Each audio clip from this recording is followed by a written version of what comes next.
Let's talk about Kashmir, shall we? One of Led Zeppelin's most popular songs. It's a great example of how to filter exoticism through a different cultural lens, a Western cultural lens in this case. I first heard the song on a radio documentary about Led Zeppelin back in the 80s.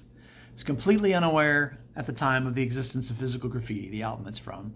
Again, Gen X, we stumbled across songs. We had no idea what they were. We had to fill in the gaps. Where did it come from? What album was it on? Was it before or after Stairway to Heaven? Was it late era? Was it early era? When did the era even end? We eventually found someone who had the album. Drearily long and yet strangely hypnotic, Kashmir shows Zeppelin as intellectual art school types, evoking a pretty faraway land that gains power in John Paul Jones's amazing mellotron sweeps. Another odd tuning from guitarist Jimmy Page, and John Bonham, obviously, at his most tempered and spellbinding. It's a testimony to Bonham, as most things are, and Page and Jones for writing enough bridges and hooks within the internal logic of the song that Kashmir holds up as well as it does.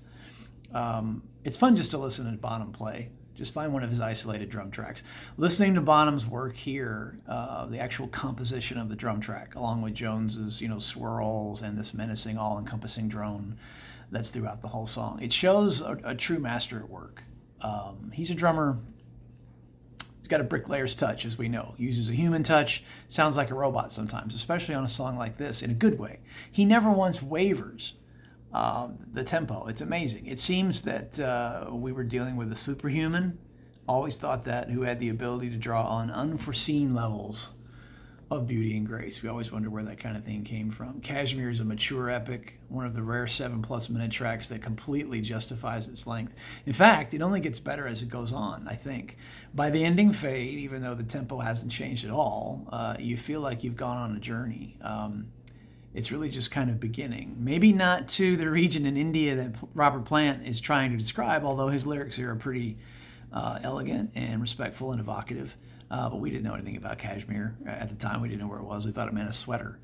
But the journey's more of an undefined place and time that recalls more of an inward journey, an inward audit, which Zeppelin wasn't always known for. Bonham's fills perfectly lined crash cymbal work, for perfectly timed crash cymbal work that releases tension at pivotal moments. I just love the ending when he does that. And Plant's haunted wailing near the ending shows Zeppelin at their most ambitious, their most visionary, just on the right side of pretentious.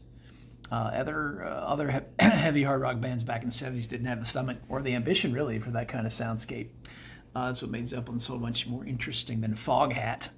And later we realized that Zeppelin always had a bit of the prog rocker in them. In fact, they ended up being one of the key bands that inspired the punk revolution.